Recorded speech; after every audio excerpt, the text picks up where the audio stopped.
Subscribe करें हमारे channel को और बेल आइकन दबाएं लेटेस्ट वीडियो अपडेट के लिए, ताकि आने वाली वीडियो का नोटिफिकेशन आप तक पहुंचे।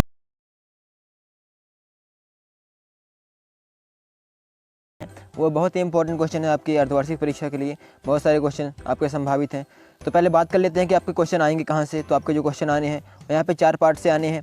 पहला जो पार्ट है प्रबंध, प्रकृति और महत्व है। दूसरा है प्रबंध के सिद्धांत है। तीसरा है व्यावसायिक वातावरण और चौथा है नियोजन।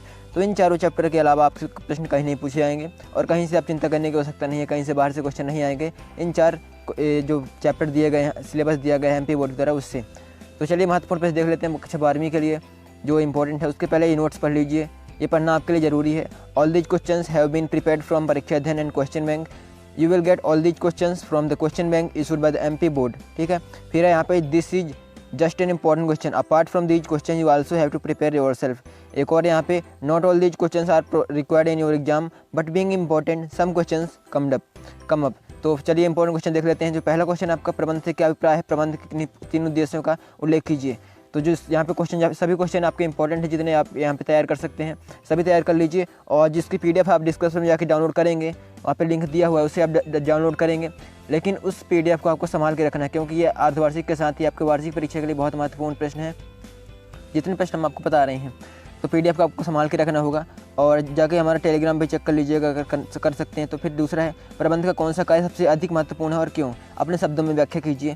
फिर तीसरा क्वेश्चन यहाँ पे है प्रबंध की विशेषताएं लिखिए। प्रबंध की विशेषताएं आपको लिखना है, 2 बार मिसप्रिंट हो गए। फिर है प्रबंध नियंत्रण कार्यरत एवं पारस्परिक कार्यों की श्रृंखला विवेचना करना है आपको।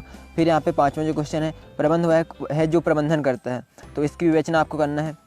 जितने क्वेश्चन अब बताए जा रहे हैं सारे इंपॉर्टेंट हैं, सारे आप प्रिपेयर कर लीजिएगा। और वीडियो को स्किप करने की गलती मत कीजिएगा, बिकॉज चलिए देख लेते हैं क्वेश्चन देख लेते हैं। आप समझ गए होंगे। प्रबंध की सिद्धांतों की 3 प्रमुख विशेषताएं लिखिए। फिर 8वां क्वेश्चन यहाँ पे वैज्ञानिक प्रबंध के कोई 3 उद्देश्य बताइए। 9वां क्वेश्चन यहाँ पे प्रबंध के सिद्धांत की सार्वभौमिकता की व्याख्या कीजिए। फिर यहाँ पे प्रबंध के सिद्धांत सामान्य मार्ग निर्देशन में वर्णन कीजिए। फिर यहाँ पे 11वां क्वेश्चन जो आपका है प्रबंधकों के लिए प्रबंध के सिद्धांतों की क्या भूमिका है, स्पष्ट कीजिए। फिर जितने यहाँ पे इंपॉर्टेंट क्वेश्चन हैं आप सभी तैयार कर लीजिएगा, आपसे रिक्वेस्ट कर रहा हूँ मैं। फिर यहाँ पे प्रबंध के सिद्धांतों को क्यों लचीला माना जाता है, मिसप्रिंट हो गया है, इसको सुधार लीजिएगा। प्रबंध के सिद्धांतों को क्यों लचीला माना जाता है। तो बिजनेस स्टडीज़ के सभी क्वेश्चन आपके इंपॉर्टेंट यहाँ पे जितने भी दिए गए हैं। फिर है व्यावसायिक वातावरण की कोई 3 विशेषताएं बताना है आपको। फिर यहाँ पे देख लेते हैं अगला क्वेश्चन जो है उदारीकरण से आप क्या समझते हैं, व्यवसाय के राजनीतिक पर्यावरण से क्या आशय है, तो इनके आप तैयार कर लीजिएगा। फिर यहाँ पे आर्थिक तत्व व्यावसायिक वातावरण को किस प्रकार प्रभावित करते हैं, तो इसको भी आपको तैयार करना है, समझाना है इसको।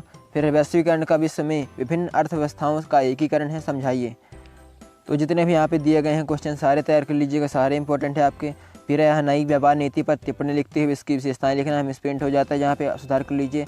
इसलिए मैं आपको पढ़ करके बता रहा हूँ ताकि आप कन्फ्यूजन ना हो अगर मिसप्रिंट हो भी गए तो। फिर नियोजन का विद्यार्थी जीवन में क्या महत्व है। फिर यहाँ पे व्यूह रचना या रणनीति किसे कहते हैं।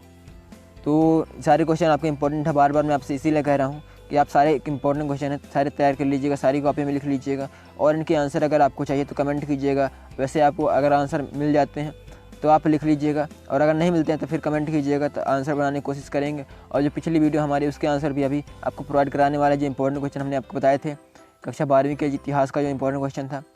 फिर यहाँ पे 23वां है नियम और नीति में कोई 3 अंतर लिखिए। तो 3 अंतर आपको नियम और नीति में लिखना है। तो ये थे आपके सारे इंपॉर्टेंट क्वेश्चन। उम्मीद करता हूँ आपको वीडियो पसंद आई होगी। अगर वीडियो पसंद आई तो एक लाइक कर दीजिए, अपने दोस्तों के साथ में कर दीजिए शेयर।